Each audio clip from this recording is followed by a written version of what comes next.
Wow, wow, wow, wow, wow, wow, wow. Chelsea, after destroying Barcelona in Tuesday, the Champions League, today facing Arsenal, probably the best team in the world at this moment. They were able to draw with them despite they were playing one man down for a full half. Let me tell you how it happened in three tactical points. Let's go!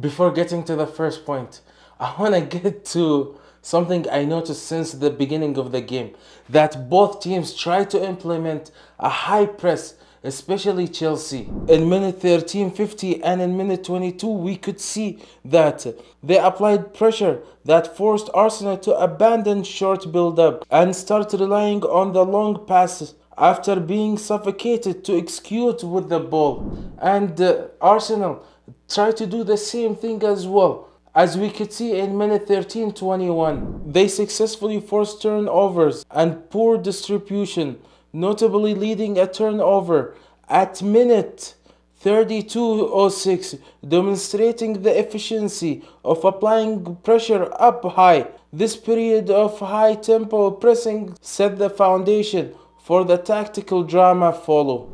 This high pressure that both teams applied led us to see something new, especially from Chelsea. And this takes us to the first point. And the first point is Chelsea's build-up. Especially when Chelsea saw that Arsenal was heavy on pressing, they tried to build up from the back through a long balls, especially aiming to send those balls to Estevão's flank. And we saw that Arsenal tried to contain this by applying a man-to-man to Estevão through Calafiori. As we could see here, Chelsea tries to build up from the back through a long ball. We see that central back sends a diagonal pass that completely bypassed the entire four-man Arsenal midfield line. This pass is aimed into the wide channel behind the Arsenal full-back and into the path of Estevão. This move is designed to immediately turn defense into offense by exploiting the space Arsenal leaves in behind due to their high press, forcing a one-on-one duel near the penalty area.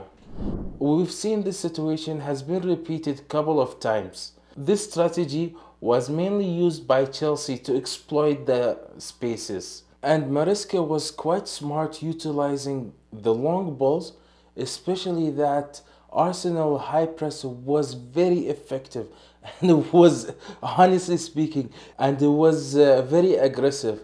And we saw that in minute 32 when they were able to have a turnover, when they were able to implement a high press and have a turnover. And Arsenal is very dangerous with these turnovers because they create a numerical superiority right away after tackling the ball. This was just one example of how Enzo Maresca deals with the games, especially when he plays with big teams. And this leads us to the second point, is the red card. I was wondering after the red card how Enzo Maresca would deal with the game, but I was quite impressed how he dealt with it. Firstly, I'll start with the defensive side.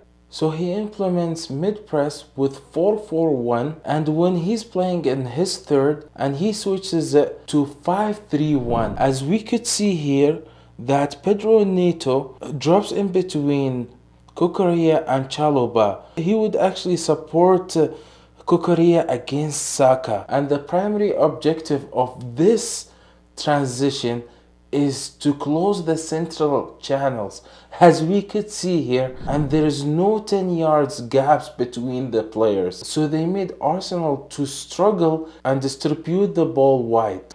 So Maresca tried to implement mid-press most of the time after the red card, because he knows that applying high press there's a cost, especially with Arsenal, and being one man down, it's a clear disadvantage. But Maresca utilized the set pieces. Surprisingly, Arsenal is known for the FC set pieces, as Harry Kane said last time.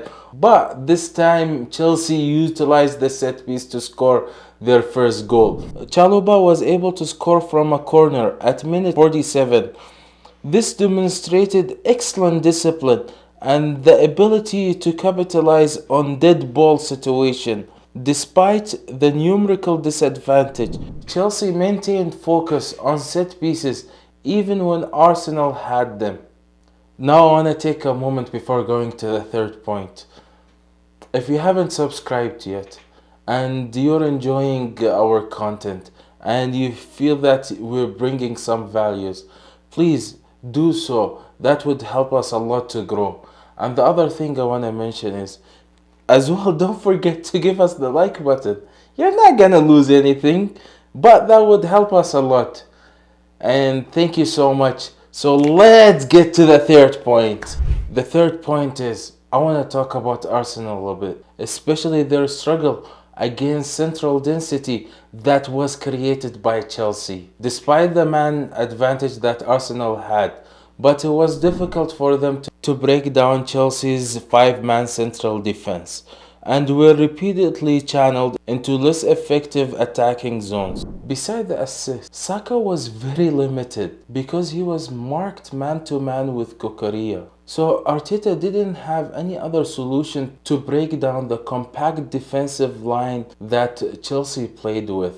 Even Arsenal, if it was able to break down the defensive line, there is another person, there's another block, is Sanchez. Sanchez, honestly, he performed one of the best games that I've seen him. Sanchez actually performed a really good game, and he was able to save a dangerous shot in minute 87. This takes us to the end of the video. I actually enjoyed how Maresca dealt with the game after losing an important player, but we saw that Arteta struggled in this game, maybe because of the pressure of the games. They just played Bayern München 3 days ago. But at the end of the day, Maresca was able to get an important point, and as well as Arteta. And the race is still at the beginning. So I want to know your thoughts. If Arsenal would be able to win this season's Premier League. And before ending the video, I want to thank you for staying tuned. And as well as, if you haven't subscribed yet, please do so and leave your comment and give us that like button. Peace!